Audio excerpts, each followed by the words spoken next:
You're watching South Asia Newsline, and here are the top stories we are tracking for you on Friday, the 12th of September. India-EU reaffirm commitment to early FTA conclusion. Calm returns to Nepal as ex-Chief Justice set to take on interim PM role. And UN calls for lifting of workplace ban on Afghan female aid workers.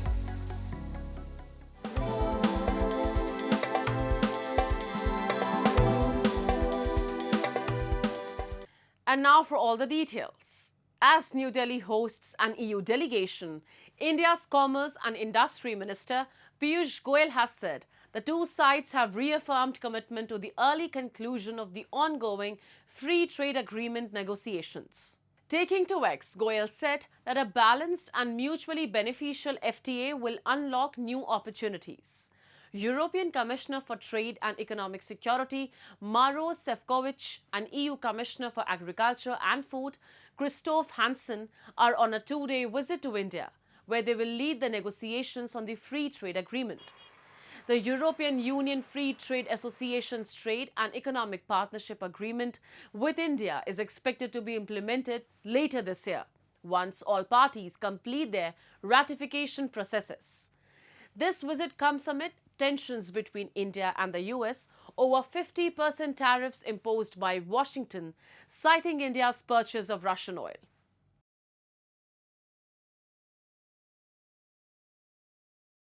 And Nepal's capital, Kathmandu, appeared calm on Friday following days of intense anti-corruption protests, which led to the ouster of former PM Oli.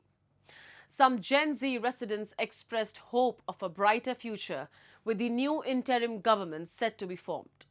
After experiencing days of intense protests against corruption and social media that witnessed deaths of at least 51 people this week and the ouster of former PM KP Sharma Ali, Nepal's capital Kathmandu appeared calm on Friday. Soldiers continued patrolling the quiet streets of the city as charred vehicles and debris lined various landmarks. Backed by Gen Z protest leaders, Nepal's former Chief Justice, Sushila Karki, is set to be appointed as interim prime minister, multiple media reports suggested. Gen Z activists have called the move to appoint Karki as truly commendable.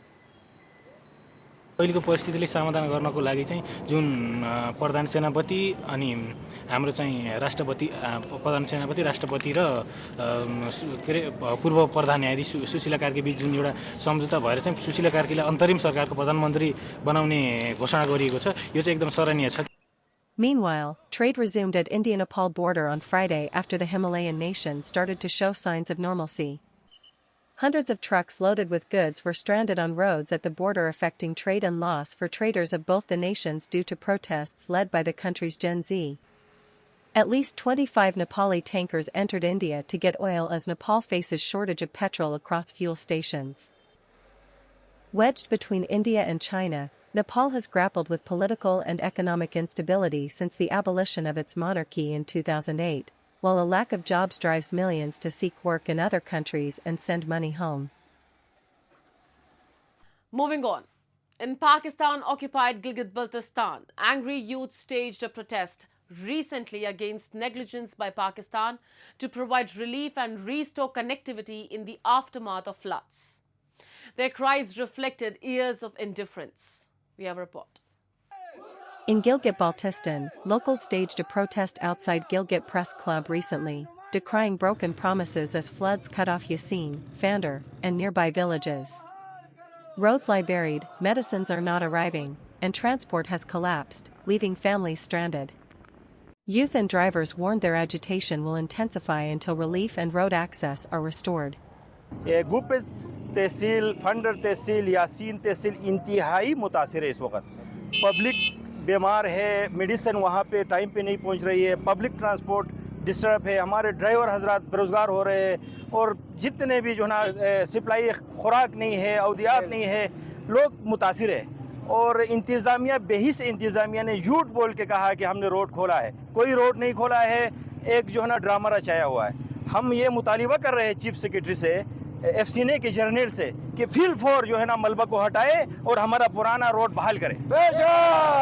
और ये जो है ना यासीन, गुपेस और funder के अवाम इस एहतिजाज हम इसलिए रिकॉर्ड करा रहे कि ये फील फॉर रोड को ओपन करेंगे, नहीं करने की सूरत में हम KKH पे धरना दे देंगे। Frustrated youth accused authorities of corruption and neglect, warning that the crisis could spread beyond Gilgit if action is delayed. In Geyser, the protests capture the desperation of PGB, roads blocked, essentials scarce, and patience running thin. आज 15 दिन है, 15 दिन यह road block होकर उधर 100 घराना मुतासिर हुए, 100 घराना सैलाब में गए हैं। हम सैलाब से बगैर मुतासिरीन हो गए क्योंकि खुराक नहीं है, तेल नहीं है, बीमार के लिए मसले है। तो इसलिए हम हुकूमत को दरख्वास्त करते हैं, आज 15 दिन वो जिस जगह में सैलाब आया उधर 2 डोजर चलाता है, सिर्फ 2 डोजर चलाता है। आगे 9 किलोमीटर रास्ता नहीं है, ताकि ऊपर से आप काम करें, नीचे से काम करें, चाहे वो 1 हफ्ता में हो, 1 महीना में हो।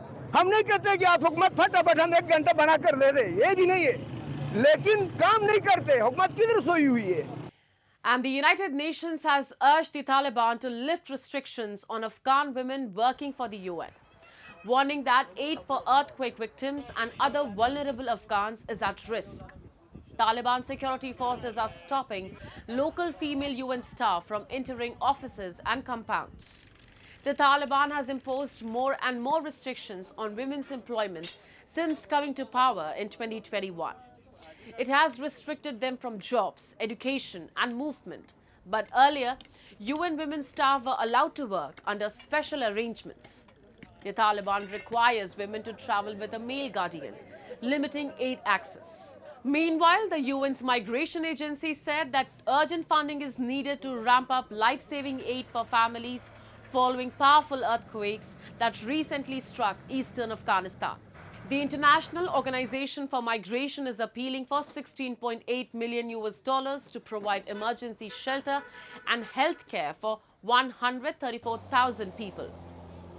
Afghanistan is struggling to cope with the aftermath of an earthquake in late August that has killed more than 2,200 people, while millions of Afghan refugees have also returned from Pakistan and Iran, and there is a severe drought in the north.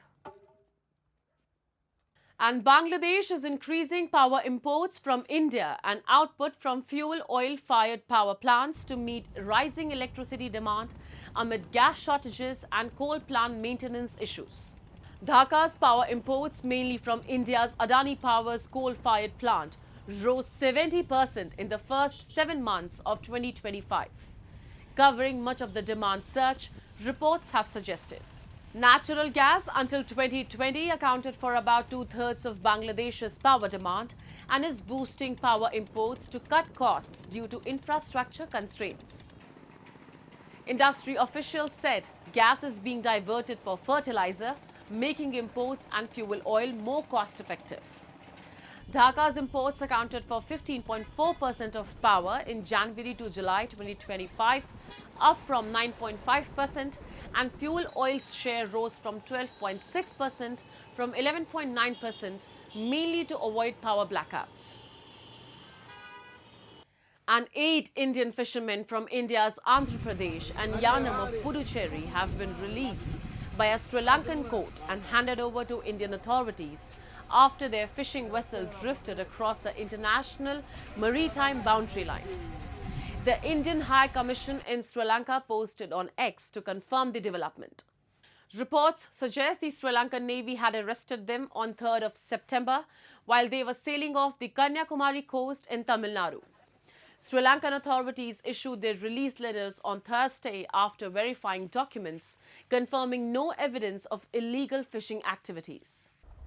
Following completion of formalities, the fishermen and their boat will be handed over to Indian naval authorities within the coming week, an official said. Due to faulty GPS navigation, the Indian fishing boat had allegedly entered Sri Lankan waters. The prolonged dispute over fishing rights has been a source of tension between India and Sri Lanka for many years as they share an expansive oceanic border without any perceptible demarcation. That's all in tonight's edition. We will see you same time next week. Have a great weekend. Good night.